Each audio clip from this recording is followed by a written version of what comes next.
Hello, everyone. Welcome to this fourth webinar in our series on covering nutrition and malnutrition in the COVID-19 era. As you know, this program is offered through a partnership of the International Center for Journalists and the Eleanor Crooke Foundation. Today, we will focus on 2021 as a year of action in the fight against malnutrition and on strategies for fighting malnutrition. We're fortunate to have as our speaker the Chief Executive Officer of the Eleanor Crooke Foundation, Will Moore.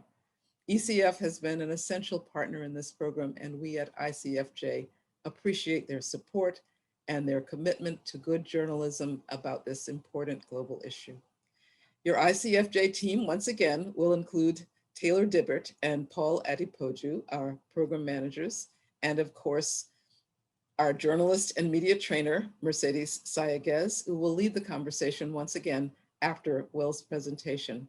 Also with us today is Madeline Dixon from ECF, who will be assisting Will with his presentation. Now it's my pleasure to introduce our speaker. Will Moore has served as CEO of the Eleanor Crooke Foundation since 2015. In that role, he has led the organization in developing an ambitious strategy and investment plan, in building partnerships across the global health and development community, and serving as a spokesperson for the issue of global malnutrition. Before joining ECF, he was chief storyteller at the UN United Nations Millennium Campaign. There he helped to coordinate country office engagement plans for the Sustainable Development Goals. Will also serves on the board of directors of Bread for the World and the Alliance to End Hunger, as well as on the UN Foundation's Global Leadership Council. Will, over to you. Thank you, Jerry, and thanks to your entire very talented team for continuing to do such a good job and bringing this series together. A big hi to all the journalists joining us today, and a big thanks to each of you for making time for me to talk to you again. Looking forward to telling you a little bit more about what's coming up in a very jam-packed year in the global nutrition space, and give you some detail on specific moments to watch out for. But first, very quickly, for those of you who don't know us, a little bit about the Eleanor Crooke Foundation. We are a growing philanthropy, Texas-based, and we're just focused on one thing, the fight against global malnutrition. Specifically, we invest in on-the-ground research that shows us how to effectively end malnutrition, and we invest in advocacy that makes the case for why. Why is this the issue that we're so focused on? To start with, malnutrition, as we talked about in the last presentation that I joined, in today's world, it's still the #1 killer of children worldwide. At least 3 million children will die this year from malnutrition. That's a child dying about every 11 seconds.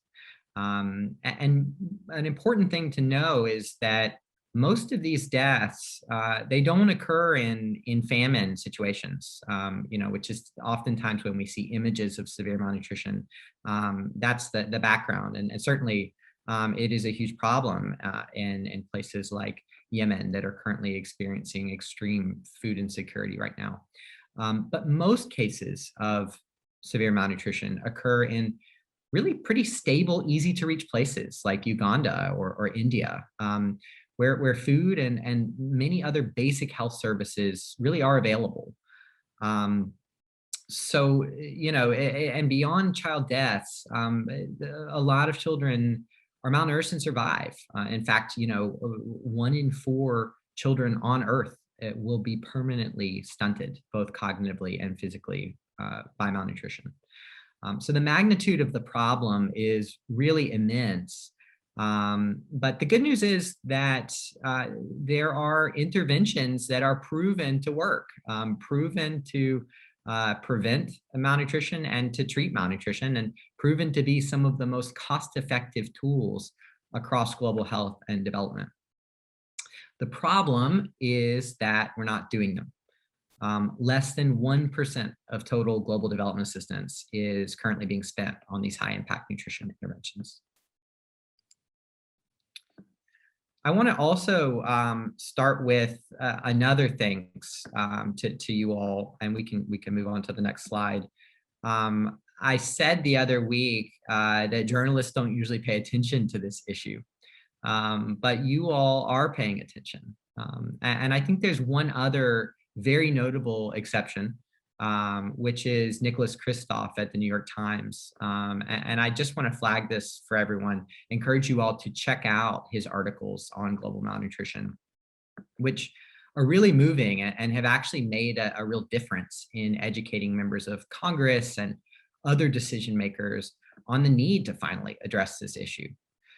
Some of you might know that Bill and Melinda Gates stumbled upon an article that Nick Kristof wrote in 1997 about child deaths in India from diarrhea. And that little article literally is why the Gates Foundation is focused on global health. So just to say, who knows, it might be an op-ed from one of you that spurs the next billion-dollar initiative to fight malnutrition, and that's really what we need right now. I think Kristof's most recent January op-ed on malnutrition sums up where we are pretty well. This is a make or break year for global nutrition. After years of steady reductions in malnutrition, we cut malnutrition in half since 1990. Experts are now predicting up to a 50% increase in severe malnutrition globally due to COVID-19. The virus itself is taking a horrendous toll, but the secondary impacts of the virus, impacts and disruptions on food systems, on health systems, rises in poverty, in many places, those secondary impacts will probably claim more lives than the virus itself. And actually, according to analysis by Johns Hopkins, malnutrition is projected to be the #1 COVID-related killer of children. So for the first time in a long while, malnutrition is on the rise, but at the same time, and also for the first time in a long while, global funding for malnutrition is expected to fall. And we'll get into that a little bit more in a minute. But this is really bad timing. And it's due largely to the fact that the UK has cut its total foreign aid budget by 40% due to COVID austerity measures. The UK is the second largest funder of global nutrition programming, but it will cut that global nutrition budget by 80% this year. And unless others step up very quickly to fill that void, many children will die because of those cuts. So it is an understatement to say that 2021 is a pivotal year for malnutrition. And many are calling 2021 the year of action for nutrition. If we skip on to the next slide. And actually, we can go on to the next one past that. So the first term that you need to know as we're covering this year of action is nutrition for growth, or N4G. N4G is nutrition's big replenishment moment, its big funding moment. And it happens every 4 years. And traditionally, it happens alongside the Summer Olympics. So actually, this most recent N4G was supposed to happen last year in 2020 because it's being hosted by the Japanese government alongside the Japanese Summer Olympics, but it was postponed alongside the Summer Olympics to this year. The United Kingdom hosted the first Nutrition for Growth in 2012. And it's pretty hard to understate the importance of that first summit. That first Nutrition for Growth raised over $4 billion to fight malnutrition, and really in a lot of ways led to the launch of the modern nutrition sector. But most of those pledges expired last year in 2020. So we're hoping that all the donors and governments who made malnutrition pledges in 2012 will step up to renew those pledges this year. Ideally to make even bigger commitments. given the growing need. And we're also hoping that new donors and governments will begin investing in nutrition and will show up to make major pledges at these moments. Because of COVID, Nutrition for Growth is being envisioned as a series of moments this year, sort of spanning across 2021, rather than one single pledging moment as it's been in years past. The first Nutrition for Growth moment happened last December with a malnutrition and COVID summit hosted by Global Affairs Canada, the first moment in this sort of year of action. A number of major players have already made ambitious new pledges for nutrition at that moment, including the Canadian government, UNICEF, World Vision, and we also saw some really positive, ambitious pledges from high burden countries, Bangladesh, Guatemala, Nigeria, Pakistan, Senegal. They all made ambitious commitments to address malnutrition in their countries in the year to come. So we got off to a good start with that virtual event hosted by the Canadians in December. Next slide.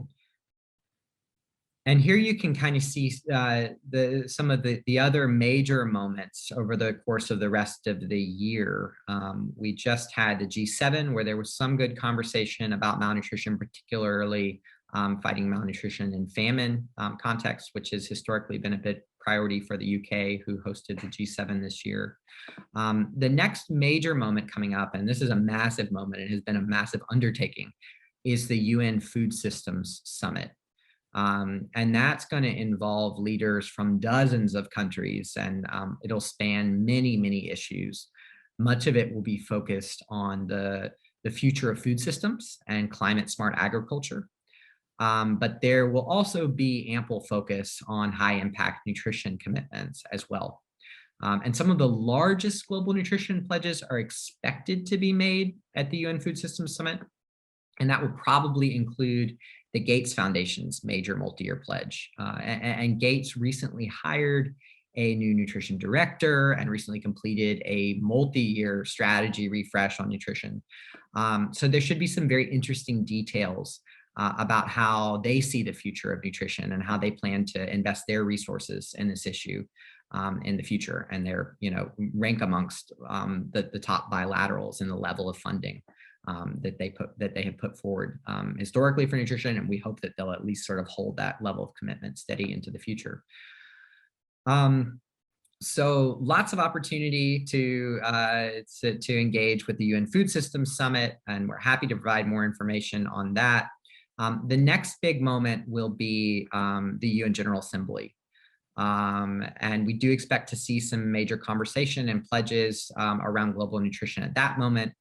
Some important conversation around reforms to the way that the UN goes about overseeing global treatment of malnutrition.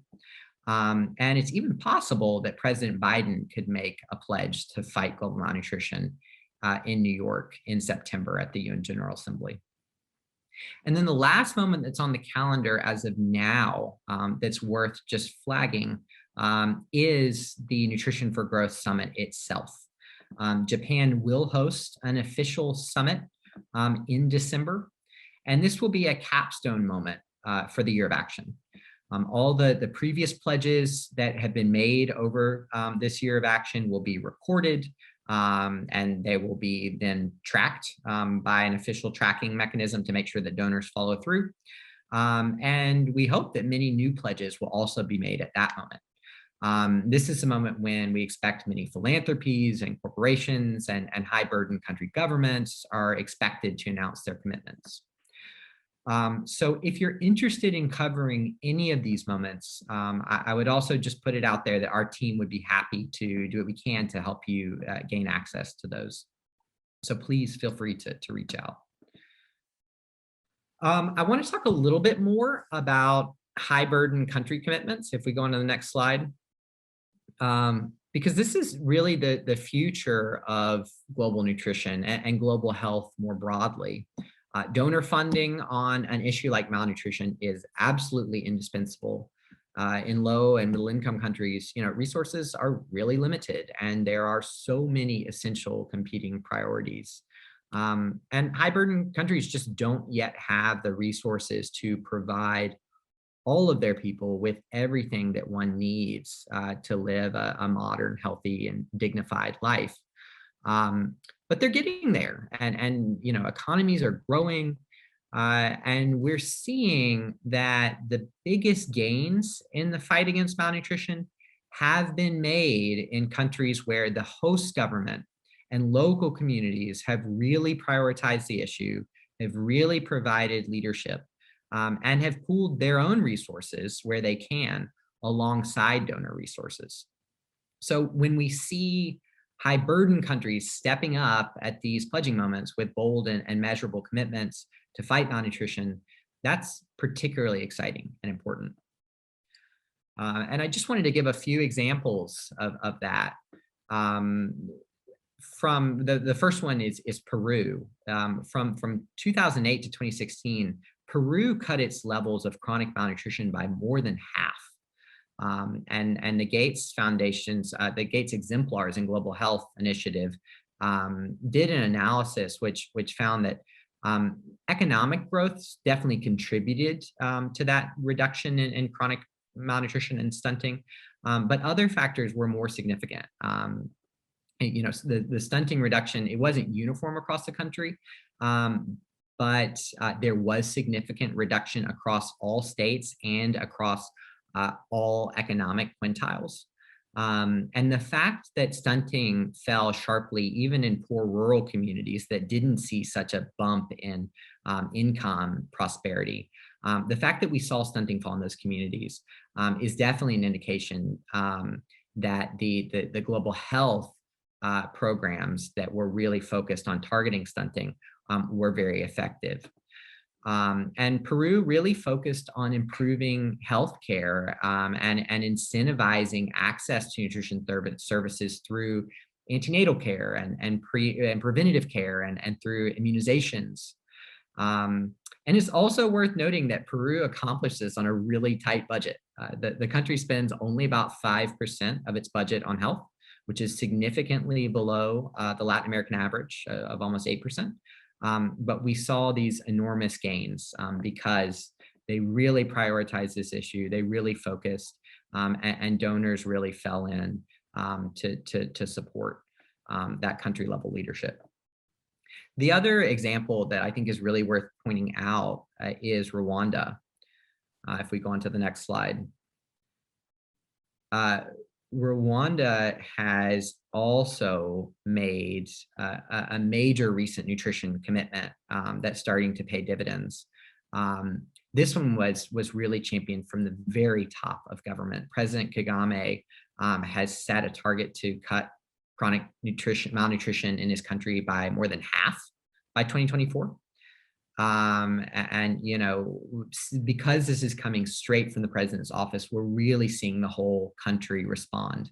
And this sort of country level commitment is spurring major new donor investment as well. We're seeing actors like the World Bank and UNICEF also make major new commitments to support the government's goal and fight malnutrition in Rwanda. If we go on to the next slide, a lot of this work to mobilize high burden government commitments is managed by the Scaling Up Nutrition Network, or SUN for short. SUN is a UN affiliated entity, and it basically works to build movements of people sort of spanning across government and civil society and business to fight malnutrition. And for those of you who have beats in high burden countries, there's a good chance that there's a SUN movement in your focus country. There's generally a SUN coordinator who's connected to many country level stakeholders, local advocacy organizations, local UN agencies, to government ministries and the like. So you might reach out to them because they're probably doing interesting work to raise the issue of malnutrition in a way that's particularly resonant in that country context. This year, those coordinators obviously each have the goal of mobilizing their head of state or their relevant minister to make a major meaningful commitment at Nutrition for Growth. That's really a top line goal for all sun-focused countries. We move on to the next slide, back to donor government commitments to look out for this year. I want to talk in particular a little bit about the US and the UK, and then I'll wrap up for questions. The US and the UK are the world's two largest donors for global nutrition. Nutrition funding is still a tiny sliver of their overall foreign assistance budget, because the entire sector is so under-resourced. That tiny little sliver from such a massive funder like the US or the UK, it makes up a huge percentage of our overall global nutrition spend. And both the US and the UK made major global nutrition funding commitments at the first Nutrition for Growth Summit in 2012 in London. And both of those commitments did expire last year. Neither of them have yet been renewed. So we're watching very closely and hoping that they will both announce new pledges during Nutrition for Growth at some point this year. Now, there's reason to be optimistic about what we could see from the US, but I want to start with a quick overview of where things stand in the UK. When COVID hit last year, the UK government used the temporary shrinkage of its economy to justify cutting its foreign aid by over a third, which was very, very concerning for advocacy folks across donor markets. They recently announced the details of these cuts in the UK, and we learned that their global nutrition funding will be hit especially hard. They're cutting their malnutrition funding by 80%, almost overnight. It's hard to underestimate what the disruption will look like. The level of disruption that this will cause has already caused for efforts to fight malnutrition around the world. Leaders within the conservative government's own party, though, have recently staged a rebellion of sorts to try and prevent the cuts to foreign aid, which are actually enshrouded in legislation. So there's some debate on whether or not these cuts are even legal the way they've been done. And these efforts have actually gained a great deal of traction. But so far, the cuts appear to be here to stay for the time being. So the short-term question is, will the UK, who is in many ways the world's most important bilateral donor for nutrition, will they even show up with any new commitment to fight malnutrition during this pivotal year? And it's worth pointing out again that the UK hosted the first Nutrition for Growth Summit in 2012, which really launched the sector. And now it's not clear if they will even show up to the summit that they actually started 9 years later. So that's the UK, where things are looking somewhat dismal at the moment. I'm actually in London now, and the Eleanor Crooke Foundation is convening the UK foreign aid advocacy community this week to discuss how we can ensure that the UK resumes its leadership on global nutrition in the medium term. But there's a lot of work to be done over here, and it's not a really pretty picture. But on to the US, the brighter side of the equation. After 4 years of an administration that was particularly hostile to global health and foreign aid, the Trump administration really was regularly working to zero out the accounts that we really care about in the nutrition community. After 4 years of that, things in the US are looking a whole lot better. President Biden used to oversee the Senate Committee on Foreign Relations, and he really gets this issue. I still pinch myself because on his inauguration day, you can see the quote here on the slide, he actually talked about this issue. He said, ending hunger and malnutrition at home and around the world is consequential. If we do nothing today, food insecurity will loom an even larger and bigger threat tomorrow. And he made that connection to national security, that by addressing malnutrition and food insecurity, you're fostering a world that's more just and peaceful. I don't think a US president has ever talked about global malnutrition on Inauguration Day. So that's very encouraging. This administration also wants to be bipartisan where they can. And we understand they're looking for bipartisan shovel-ready development initiatives that they could pick up. And senior leaders across this new administration have signaled a real interest in making malnutrition one of those. Because our US advocacy community has spent years building that bipartisan congressional support in both houses of Congress for this issue. We actually saw, because of that, President Trump kept asking for these cuts to malnutrition spend, but Congress actually gave us more money over the Trump years. So we actually saw a 20% increase in global nutrition spend in the US over Trump's presidency. And just last year, we saw global nutrition resolutions pass in both the House and the Senate, which reemphasized the importance of focusing on global malnutrition as part of US foreign assistance. And so we feel like all the pieces are in play, and that after years of incremental progress, now could be the moment for the US to really help lead a monumental step forward in this global fight against global hunger and malnutrition. So what might that look like? That's definitely something we've been talking about a lot at the Eleanor Crooke Foundation, and sort of as a broader US advocacy community around this issue. We have been working for the past year to develop a detailed plan for what Biden administration leadership about malnutrition could look like. We started working that plan even before Biden got elected. We are just finalizing that proposed plan last week. We just finished it last week. We're calling it Nourish the Future. I hope you'll be hearing that name a lot over the rest of the year, because it's really going to be the cornerstone of our advocacy efforts around global nutrition in the US and potentially in other markets. And it reflects the input of over 100 experts in global nutrition and agriculture and global health. We will circulate the proposal after this call, and I hope you can all give it a close read. But I'll walk you through the highlights briefly now. Top line, Nourish the Future is a 5-year US-led effort to improve the lives of 500 million women and children by scaling up those high-impact nutrition interventions in the countries that really need them most. If we did that, if we implemented this plan, Johns Hopkins modeled out the impact of scaling up those interventions in the proposed countries. Their modeling showed that it would achieve a 50% reduction in severe malnutrition in these countries, 50% over 5 years. It would achieve a 10 to 15% reduction in child deaths in those countries. It would save around 3.6 million lives of children in total. And that would be the largest reduction in child deaths since 1990.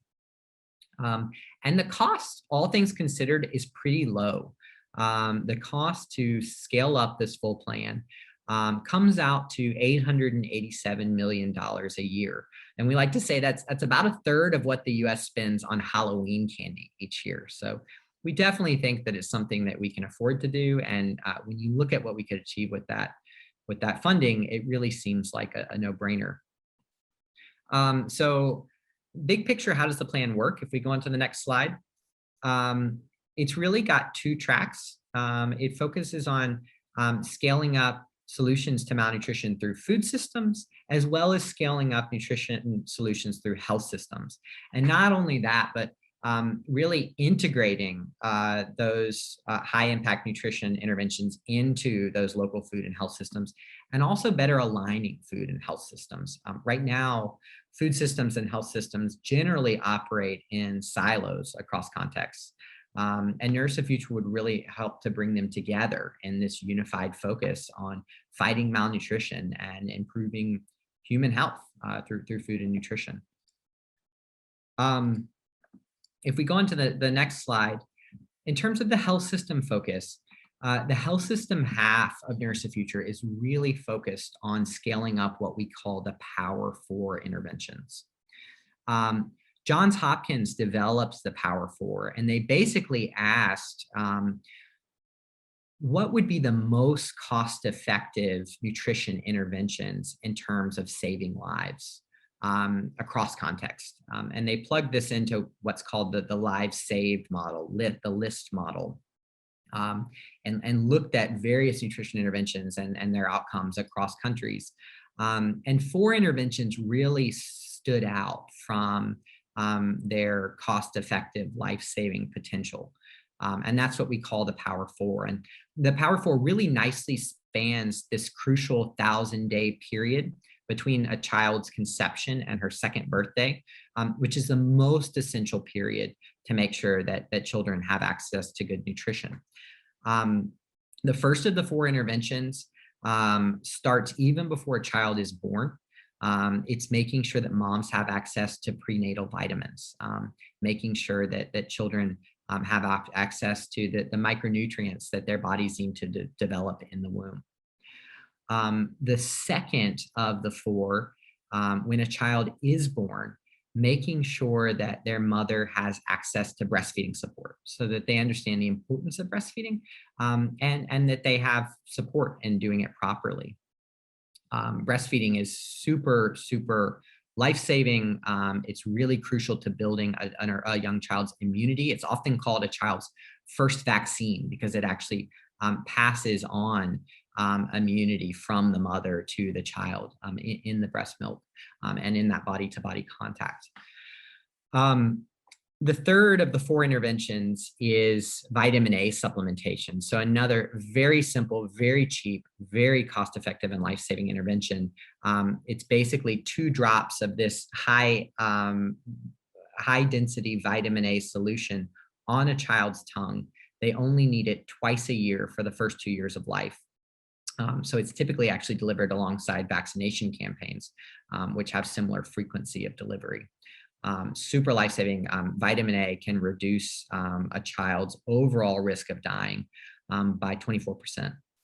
And finally, if those 3 preventative interventions fail and a child does become severely malnourished, the 4th and final intervention in the Power Four is ensuring that child has access to treatment in the form of ready-to-use therapeutic food, which is really miraculous in its ability to nurse very sick, very malnourished children back to health in just a matter of weeks. Last thing I say about these 4 interventions is none of them are new.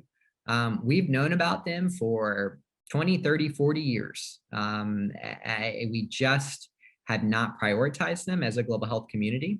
And it's really time to scale them up. So Nourish the Future proposes doing that in part through USA Global Health Programming, in part through UNICEF, who also sort of oversees the UN approach to these 4 interventions, and in part through Gavi by integrating some of these interventions into routine child vaccination campaigns and even COVID catch-up campaigns. Next slide. This is a graphic that we're really obsessed with at the Eleanor Crooke Foundation. This shows you the current coverage level of the Power Four interventions in the countries that we propose Nourish the Future focus on scaling these interventions up. You can see that coverage is really abysmally low, except for vitamin A supplementation in some contexts. Vitamin A supplementation has achieved pretty good coverage in some countries, not all countries, because it's been integrated in particular into polio eradication campaigns. But actually with the successful eradication of polio in most contexts, we're seeing a lot of those polio campaigns start to sunset. And with that, we're starting to see a really startling rapid decline in vitamin A coverage. So our one success story when it comes to coverage of interventions in the nutrition sector is really at risk right now. But you can see coverage of the other 4 interventions is really, really low. And the vitamin A coverage, even in some countries, is already quite low. So we need to really just focus on scaling up these interventions. Moving on to the food system side of Nourish the Future, food systems are a huge driver of malnutrition. Today, billions of people are surviving mostly on empty calories, just plate after plate of rice or cassava or maize with very little protein or other nutrients that bodies and brains need to function. Only 18% of children are actually receiving a minimal acceptable diet. So we know that a sustainable approach to reducing malnutrition is going to require that food systems better deliver affordable, healthy diets. And today, the US government is already making impressive contributions through its global food security programming in terms of meeting the growing global population's need from a calorie standpoint. And doing a lot to spur agriculture around staple crops, and that helps to also promote income and reduce poverty in target countries. But these programs haven't been particularly focused on the nutritional value of the food that they're growing. And so their impact on malnutrition has been uneven at best.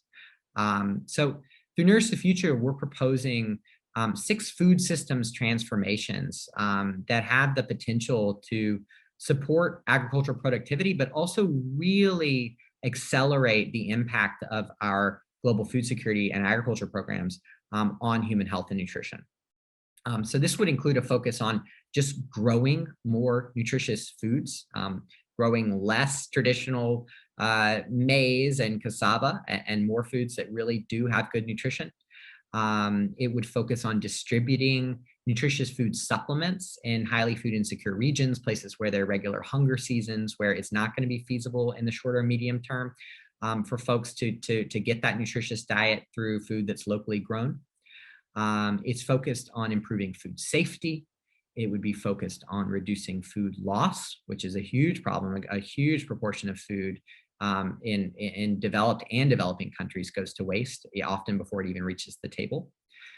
It would be focused on scaling up large-scale food fortification of staple foods with essential micronutrients. That's been a super effective way that we've reduced malnutrition in developed countries. We call it health by stealth. You're eating your bread, your flour, your rice, your salt, and you're getting these micronutrients that have been fortified in those staple foods, and you don't even know it. It's a quite effective way to address malnutrition at scale. And finally, the food system side of Nourish the Future would be focused on supporting female farmers and businesswomen. We know that when women have more access to income, and when they have more say in how household income is spent, malnutrition can drop very quickly. So ultimately, on the food system side, Nourish the Future is saying it's finally time for our food systems to work for human health. If we go on to the next slides, we'll pass along the deck here at the end. So I won't go through all this, but here are some of the detailed outcomes that Nourish the Future would achieve if the US and allies were to implement it. If we go on to the next slide, there's an impressive group of international development leaders who are supporting Nourish the Future, who are asking the Biden administration to take it on. You can see just a few of these. I mean, we've got dozens of leaders supporting it, but just a few of the important folks that are really driving advocacy around this proposal. So stay tuned. Please give the full proposal a look, because we really need to get it out there, get it in front of decision makers if we want it to become a reality. I will leave you all with this, and then we can open up for questions. Malnutrition, hunger has in many ways been humankind's oldest story. It's been with us since the beginning. But what's happened in virtually an instant in the context of human history is really startling. In the past 25 years, our world has cut poverty and hunger and malnutrition in half. And most people don't know that. Despite what we hear on the news, despite our fears, and in spite of our shortcomings, the world really is getting better. But the world's getting better, but progress is not a given. And I think we're really finding ourselves today at a crossroads with the end of hunger and malnutrition in sight, but with global conflict increasing, and COVID and climate change and waning political will to help the world's most vulnerable. So we can keep moving forward, or we can start sliding backward. And it really does come down to us, the powerful in this world, the people who do have a voice on these issues. We're writing the history books. You as journalists are truly writing the history books. And we're determining right now if the arc of history will continue to bend towards progress. And we know progress isn't guaranteed. It has to be planned for and fought for and believed in. And I think that requires people to rally behind big goals for a better future. And I don't think we're doing enough of that right now. So, we talk a lot about how 58 years ago, talk about big goals. The US announced that it was going to put a human being on the moon. And Americans invested over $288 billion in today's money. They were spending almost 5% of their federal budget for a few years on sending someone to the moon. And they achieved that, something that was previously unimaginable in just 7 years. Today, I'm not exactly sure why, but we're talking about going back to the moon. I'm not really sure what we're hoping to find or do there. But nonetheless, we are standing at the dawn of the age of leisure space travel. And it really may not be long before billionaires are starting to spend their summer holidays orbiting the Earth in a rocket. But, in this age of incredible advancement, I think we need to be asking how much longer before every mother is simply able to nourish her children. It's not a question about, it's a question about equity. It's a question about what we value as a species. It's much less a question about feasibility. Ending hunger and malnutrition today is no more audacious a goal than sending a man to the moon was in 1969. In fact, I'd argue it would probably be easier. And I'd argue it's definitely more important. So at the Eleanor Crooke Foundation, at least, we're asking why not? What could be more important than a world where our brothers and sisters aren't hungry, where millions of little girls and boys don't die of malnutrition every single year, with their mothers and fathers often just sitting helplessly watching on. Where children the world over are not robbed of their full potential because their brains and their bodies weren't properly fed. If we Will, thank you, but we're running out of time. So yes, I'm sorry to interrupt you. These are very powerful words, but we really have 10 minutes only because you said you have to leave 5 minutes before the time, before the hour. Sure, no problem. I had just 2 sentences left, but that's fine. We can stop right now. Just say are the short sentences. Yeah, go ahead. It's fine. We can. I think folks get the point. Right. We really have 7 minutes for questions because you said you have to leave 5 minutes before the hour. Yeah, so absolutely. Thank you for a comprehensive presentation. 3 events and dates that journalists should note, because that creates a space for stories about malnutrition. At the end of July, the Food System Summit. In September, the UN General Assembly. And in December, the Nutrition for Growth Summit. And now I have a long list of people who want to speak. First, Liesl Pretorius. Are you ready?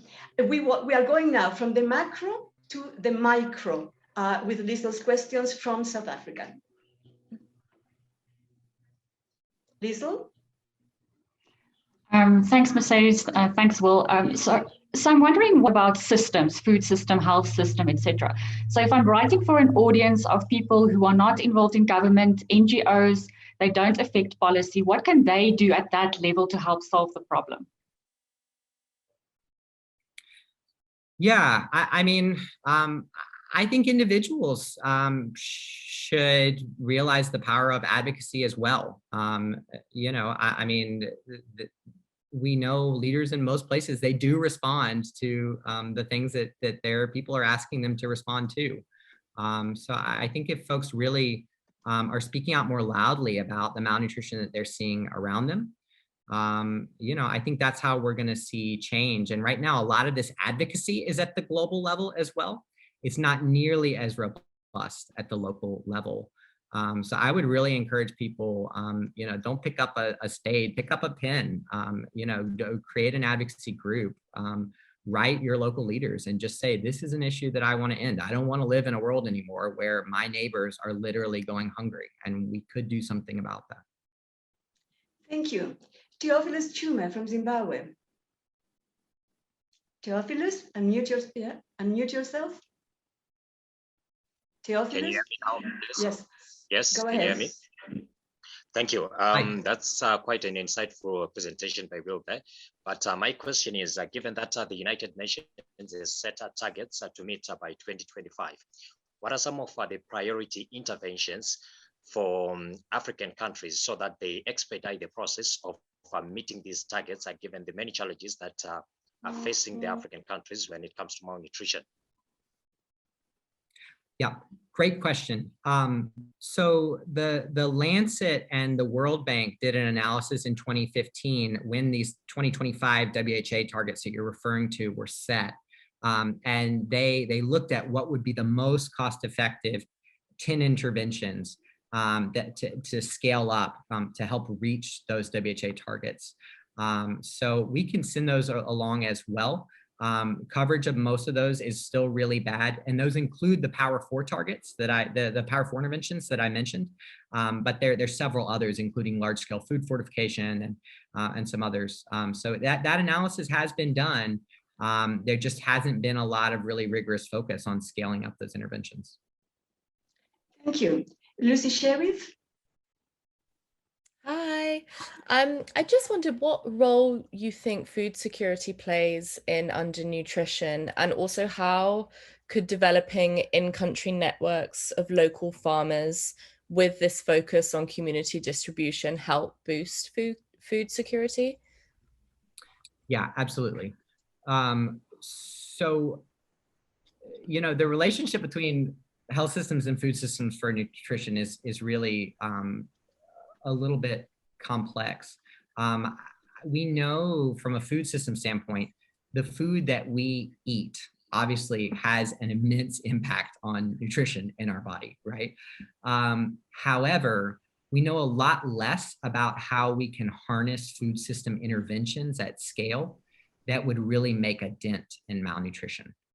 You know, what are the things that we could actually do to change food systems that we're really going to see a corresponding change at the population level in nutrition? So we know that food systems are the long-term answer. You know, if we want to see Rwanda become like Denmark, and I say Denmark as opposed to the US where I'm from, because in the US we've got a huge problem with overnutrition. But if we want to see Rwanda become like Denmark, we know that's really going to revolve in large part around having sustainable food systems that make nutritious food affordable. But in the short, you know, we're not exactly sure how to get there. And in the short term, it is these health system interventions that are often going to make the biggest difference in really eradicating severe malnutrition and making sure that kids stay alive and are healthy for the next generation. To answer your question about women's groups, yeah, I mean, one of the other interesting things about food security and nutrition programming is you can actually dramatically increase yields in a community of foods, even yields of nutritious foods. And sometimes we actually see rates of nutrition go down, rates of malnutrition go up, rates of good nutrition go down. Because just increasing income doesn't mean that families are going to have better nutrition. And oftentimes we see that food gets produced, you know, chickens or other healthy food, and it gets sold rather than consumed in the household. But we find one of the best ways to address that is to give women more say over how that income is spent. Because typically, you know, they're the ones preparing the food, and typically the women do seem to be more aware of the nutritional needs of families. So there actually is evidence that by really focusing on women's empowerment on top of the food security and agriculture programming, that's a great way to ensure that we're actually going to see improvement in nutrition. Thank you. Just let's now change a little bit, shift a bit of the focus, and because your experience in storytelling opened the door for many, many questions about how to tell the malnutrition story better. So let's do a quick poll about the barriers that we as journalists face when trying to do a story, and I have asked Will to comment on that. So here's a quick poll. Why is global malnutrition an underreported issue? One choice only. People are tired of bad news. It affects the poor, the others. Seems too complicated. No easy solution. Little sense of urgency. Good nutrition challenges our own eating and shopping choices. Editors are not interested. So please choose one quickly, and we'll see what are your barriers and how can and what proven tricks and arguments and ways of dealing with these barriers Will can share with us. Will, would you want to say, while we get the votes, is there something you would like to say? No, I'm looking forward to seeing what folks' answers are. Will we see the answers real time? They will come like in 30 seconds. So we could say, also, I do want journalists to note in their calendar these 3 events in July, September, and December, because usually that creates a space in media houses to publish stories on malnutrition. Will, over to you. And just Sure. poll, how is the poll coming? Can we see the results?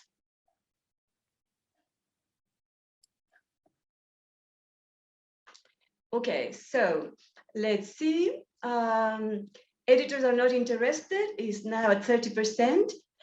You can keep on voting and we'll keep on adding. Little sense of urgency, 26%. Seems too complicated, no easy solution, and it affects the poor, the others at 19%. And good nutrition challenges our own eating and shopping choices at 7%. Will, please comment on this. Yeah, this is really interesting. You know, I'm interested to see that the #1 response is editors are not interested. And I'd actually be really interested to learn from you all, because I've never worked in a newsroom, why that is and sort of what it is that resonates with editors, because I imagine there must be a way to make this issue resonate from whatever priorities they're looking for in stories.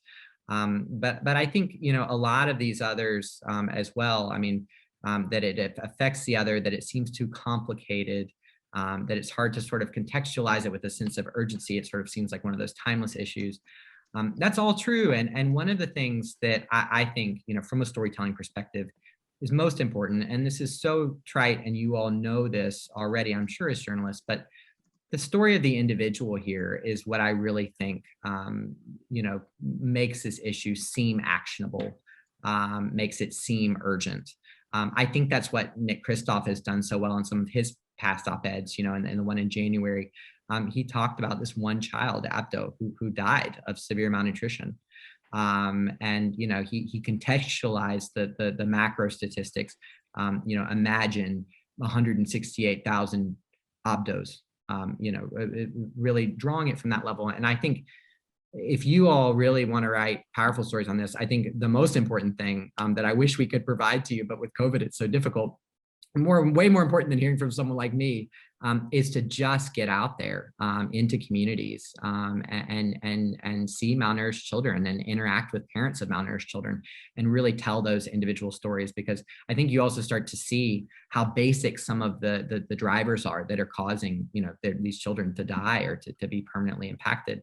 And I think that really does help capture the immediacy and the urgency and the potential solutions. Thank you. Can you take one last question before you have to leave for another meeting? Absolutely. Marty Logan, based in Nepal. Hi, Marty. Hi. Well, thank you very much for that. It was very informative.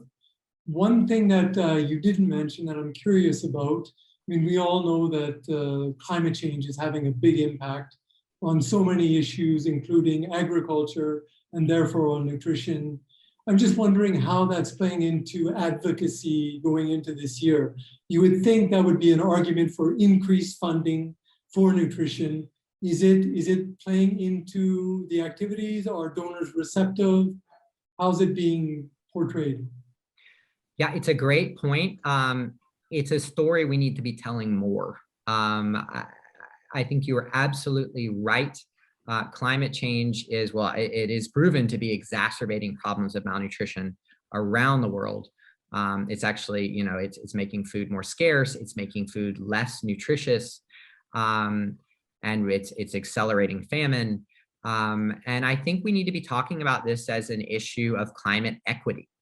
In so many of these contexts that are going to be hardest hit by climate change, this is how it's really going to manifest for lots of people. It's going to manifest in malnutrition for families and deaths of children from malnutrition. And I think we need to be saying that any robust global response to climate change has to include nutrition support as well for these most affected communities, because it's also true that these communities that are going to be hardest hit by climate change and by malnutrition from climate change, they did the very least to contribute to the problem. I mean, their environmental footprints for the most part were so small. So it really is, it's about climate justice. And I agree, we need to be talking about that more. Let me just say a big thank you to Wilmore and say goodbye, but that's not the end of us. You did tell people that they could reach out to you and the foundation for assistance in the production of stories. I'm sure we will be doing that. Yeah, absolutely. And especially since I went over time with my presentation, I'm happy to answer other questions by email. Really appreciate it, everyone. Thank you.